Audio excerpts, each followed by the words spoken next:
Bienvenue dans cette vidéo. Au cours des prochaines minutes, nous allons vous montrer comment réaliser un drainage en toute sécurité et simplement à l'aide du kit de drainage Pleurex. Avant de commencer, préparez le matériel suivant. Le kit de drainage, un désinfectant alcoolique pour surface, un désinfectant pour les mains et des gants à usage unique.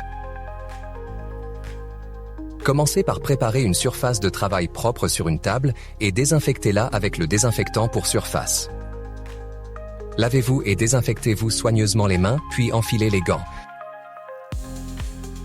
Vous disposez soit d'un cathéter court, visible à gauche de l'image, soit d'un cathéter plus long, visible à droite, enroulé sur la compresse fendue en mousse.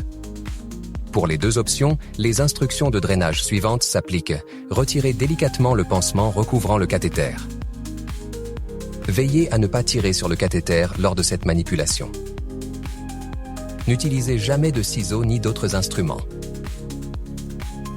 Si vous constatez des rougeurs, des gonflements ou des accumulations de liquide, informez immédiatement votre médecin traitant. Retirez ensuite les gants et désinfectez à nouveau vos mains. Sortez la bouteille sous vide et le kit de pansement du kit de drainage Pleurex.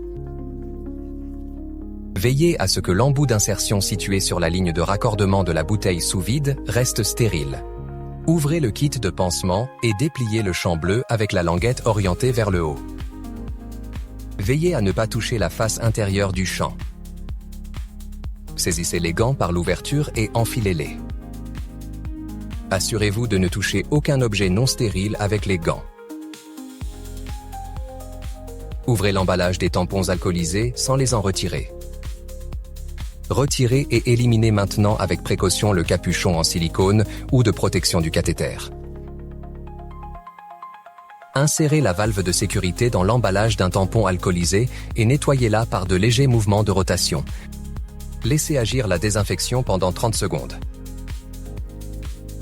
Prenez la bouteille sous vide. Retirez la bande de papier de la ligne de raccordement, puis déroulez-le. Maintenez l'embout d'insertion à sa base d'une main et, de l'autre main, fermez complètement le clan à roulettes en direction de la bouteille. Continuez à maintenir l'embout d'insertion à sa base et retirez délicatement le capuchon de protection de l'embout d'insertion. Retirez l'emballage avec le tampon alcoolisé de la valve de sécurité et insérez l'embout d'insertion dans la valve de sécurité. L'enclenchement est perceptible et audible.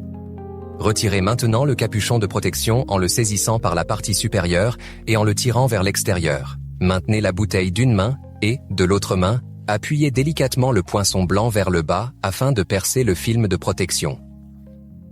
Tournez lentement la roulette du clan en l'éloignant de la bouteille sous vide afin de démarrer le drainage. Si une forte sensation de traction survient pendant le drainage, fermez le clan à roulette pour interrompre le drainage pendant un certain temps. En cas de douleur intense, arrêtez complètement le drainage.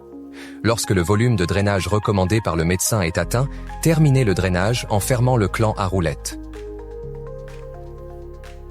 Déconnectez la valve de sécurité et la ligne de raccordement.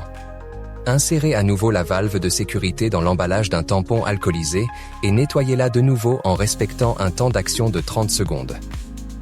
Prenez maintenant le capuchon de protection Pleurex fourni et fixez-le sur la valve de sécurité du cathéter en le plaçant dessus et en le tournant dans le sens des aiguilles d'une montre jusqu'à ce qu'il s'enclenche. Lisez la quantité de drainage à l'aide de l'échelle figurant sur la bouteille sous vide et consignez-la dans votre fiche de suivi du drainage. Avant de commencer la pose du nouveau pansement, veuillez sélectionner la vidéo correspondant à votre cathéter. Vous reconnaîtrez la vidéo appropriée grâce à l'image d'aperçu qui montre le cathéter correspondant. Tous les accessoires que vous avez préparés à cette étape seront encore nécessaires.